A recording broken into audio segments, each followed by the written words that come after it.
Topic is ways to reduce and increase friction. तो friction को कम कैसे किया जा सकता है और फ्रिक्शन को बढ़ाया कैसे जा सकता है, इन दोनों टॉपिक पे हम लोग आज बात करेंगे। जैसे बोला है कि रिड्यूस कैसे करें फ्रिक्शन को,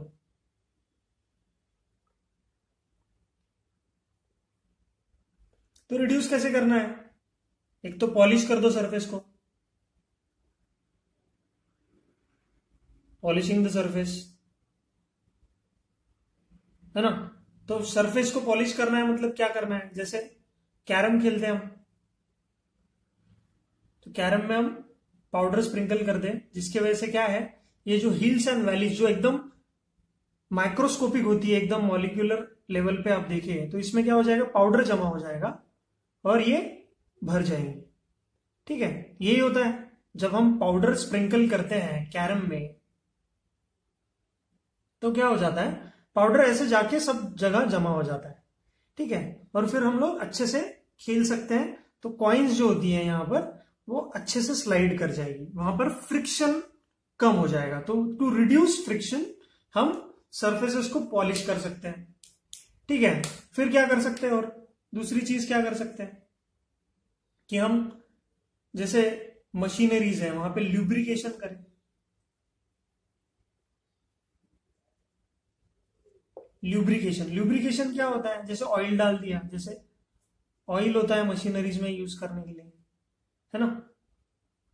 ऑयल या फिर ग्रीस भी बोलो उसको, ग्रीस आपने सुना होगा वर्ड, है ना।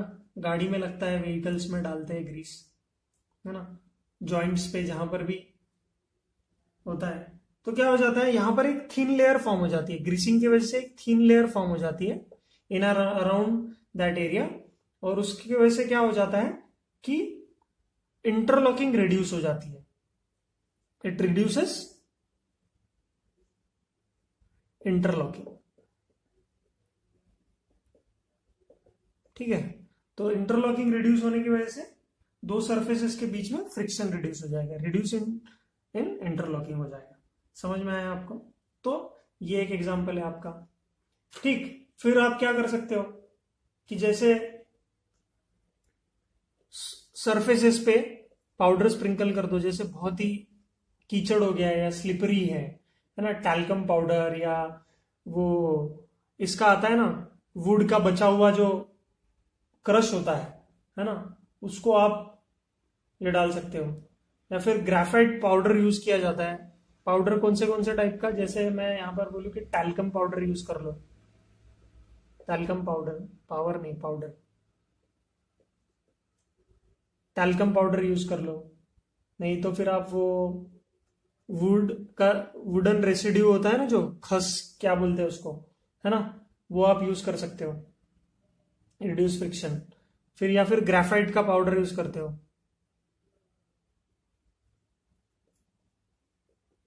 अब ग्रेफाइट का पाउडर कैसा होता है मुझे भी नहीं पता, पर जनरली ऐसा यूज किया जाता है। ठीक है, तो ग्रेफाइट का पाउडर यूज किया जाता है मशीन्स में, ठीक है, टू रिड्यूस फ्रिक्शन। समझ में आया? बहुत ही आसान तकनीक बताई गई है। फिर fourth is ball bearing use करो। जैसे साइकिल में या फिर व्हीकल्स में एक रिंग होता है, उसके बीच में एक रिंग होता है, मैंने बताया था ना, और यहाँ पर ऐसे बॉल्स होते हैं, इसमें भी ग्रीसिंग की जाती है, ग्रीसिंग ऑयलिंग की जाती है, ल्यूब्रिकेशन डाला जाता है यहाँ पे। तो बॉल बियरिंग्स में आप बॉल बियरिंग्स यूज कर सकते हो व्हीकल में, जहां पर फ्रिक्शन है ज्यादा, रोलिंग हो रहा है जहां पर ज्यादा, जैसे स्केटिंग्स में होता है ना। स्केटिंग, जैसे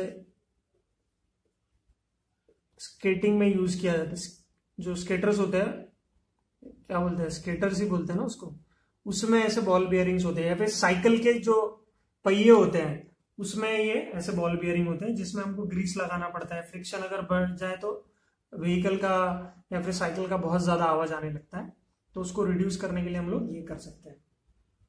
ठीक है, तो और क्या कर सकते हैं इसके साथ साथ, जैसे आपने ये देखा होगा, लिख रहे होंगे आप, तो इसको प्लीज लिखो, है ना। और क्या कर सकते हैं टेक्निक, या स्ट्रीमलाइन कर लो। सबसे बेस्ट टेक्निक तो हमारे पास है ही है कि ऑब्जेक्ट को स्ट्रीमलाइनिंग कर दो, टू रिड्यूस फ्रिक्शन, यहां पे लिख देता हूं, वेज टू रिड्यूस फ्रिक्शन। और क्या, फिफ्थ इज कि बाय स्ट्रीमलाइनिंग द बॉडी,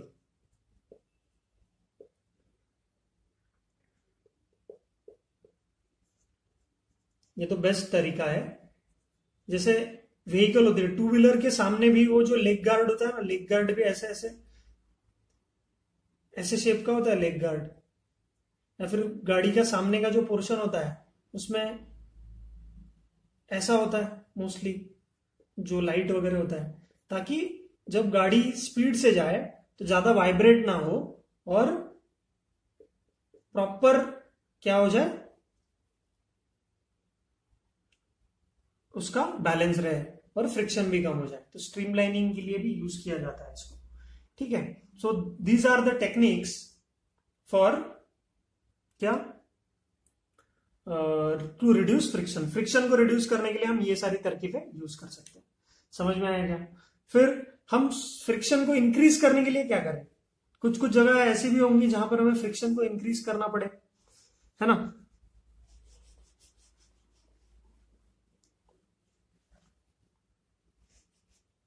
तो जहां पर फ्रिक्शन को इंक्रीज करना पड़े तो ways to increase friction, ways to increase friction. क्या है वेज टू इंक्रीज फ्रिक्शन? कि by making surface rough, surface को ही रफ कर दो। जैसे अगर ये एक सरफेस है और चलो ये नीचे वाला एक सरफेस है और ऊपर वाला एक सरफेस है, सपोज ये दोनों एक दूसरे के साथ कांटेक्ट में है।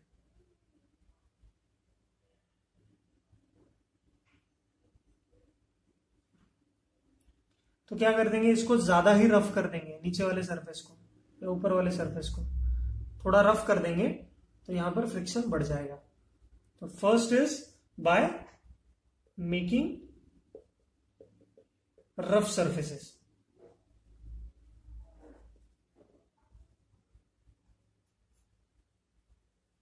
ठीक है, ये एक होता है।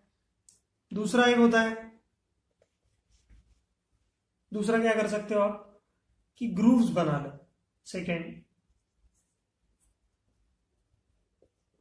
ग्रूव्स कहां बनाते हैं हम लोग? साइकिल में, मतलब टायर्स में, टायर्स में व्हीकल के, है ना।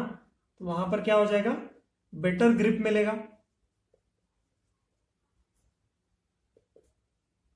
ठीक है, और एक्सीडेंट वगैरह प्रिवेंट हो जाएंगे।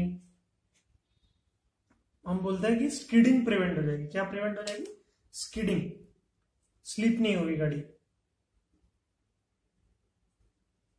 स्किड नहीं करेगी गाड़ी।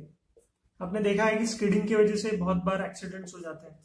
ठीक है, तो यहां पर आप स्किडिंग की वजह से बच सकते हो, बेटर ग्रिप मिलेगी। टायर्स में ग्रूव्स लगा दोगे तो, थ्रेड्स लगा दोगे तो अलग अलग डिजाइनिंग मिलेगी।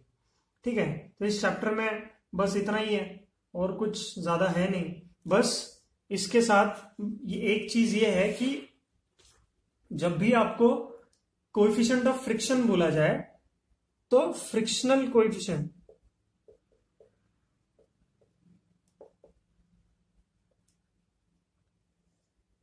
तो आप यहां पर दो तरह के फ्रिक्शन है, एक तो काइनेटिक फ्रिक्शन, एक है स्टैटिक फ्रिक्शन। तो हम लिख सकते हैं कोएफिशिएंट ऑफ स्टैटिक फ्रिक्शन दिया जाता है हमें। Coefficient of static friction mu S या एम एस से डिनोट किया जाता है, स्मॉल एस, क्योंकि स्टैटिक फ्रिक्शन का कोएफिशिएंट है। लिमिटिंग फ्रिक्शन मतलब जो फ्रिक्शन एफ से, कैपिटल एफ से लिखता हूं क्योंकि फोर्स ही है, डिवाइडेड बाय एन। तो ये है आपका कोएफिशिएंट ऑफ स्टैटिक फ्रिक्शन। ठीक है, और वही अगर आपको कोएफिशिएंट ऑफ